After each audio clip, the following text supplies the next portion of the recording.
Effie is a throwback 3D action-adventure game developed by Inverge Studios. The title packs plenty of punch and laughter every time you pick up the controller. It all revolves around an, air quotes, old man named Galland who was robbed of his youth by a witch. His quest is to navigate the bewitched region of Oblina, conquering his enemies and reclaiming his youth.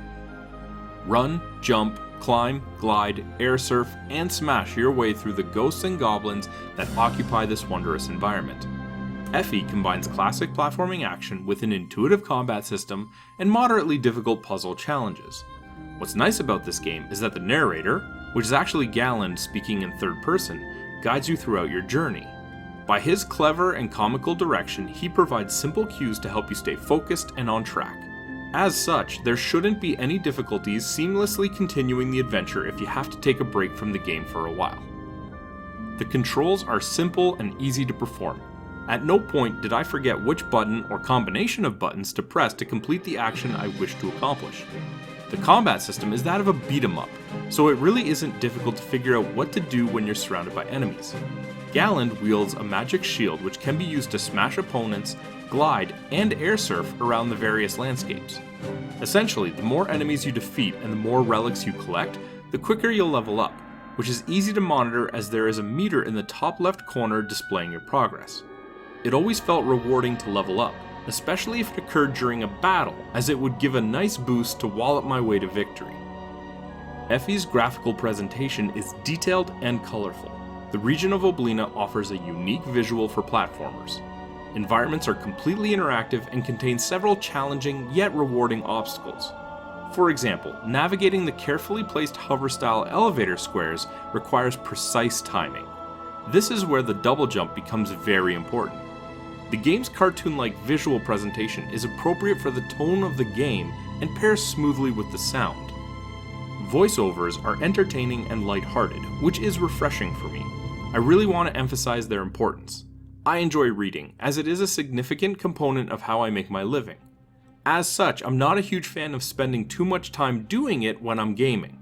Omitting voiceovers seems lazy and cheap to me. Luckily, the developers went the extra mile and committed to including satisfying dialogue. Likewise, the musical score and sound effects are fitting and add a nice touch to the overall presentation. The cranking of the gears, the roaring of the fires, and the grunts during combat were harmonious, resulting in a very polished overall product. The storyline is straightforward and progresses smoothly. Sometimes less is more, and in this case, the basic good versus evil plot is sufficient enough to immerse gamers into the action. One complaint worth mentioning is that sometimes I would lose sight of Galland. For example, if I was traversing a ledge, the camera would zoom in very close for some reason. As such, I had to guess my way out of some situations just to locate my character. This wasn't a big problem, but something that the developers may want to improve if they wish to create a sequel. The only other complaint I have is the level of difficulty. Why not include an easy, medium, or hard setting? The average enemy doesn't present much of a challenge. Some puzzles are very obvious, and the boss fights feel a bit anticlimactic. I never really felt like I was in danger or that I would have trouble completing each chapter. Within the genre, I've come to expect a few failures and repeat attempts when it comes to boss battles. Yet, I cruise through each level like the number 1 seed walking through the playoffs. Nevertheless, I still enjoyed the many scuffles and took pleasure in seeing how far I could launch my enemies with a mighty swing of my shield. There is a lot of nostalgia in this title, which quickly drummed up my childhood memories of playing Crash Bandicoot on the PlayStation. There's no doubt about it, Effie is a fun game that both casual and hardcore gamers can enjoy. Sometimes I only have a few spare moments to fire up the PS4, while other times I have a couple of hours to play. In both cases, I know this platformer can deliver the goods. I would recommend Effie, and am already hopeful for a sequel that would allow me to jump into the era aficionado's shoes once again. Effie earns an 8 out of 10. Hey, did you like that video? If you did, be sure to let us know by clicking the like button and leaving a comment.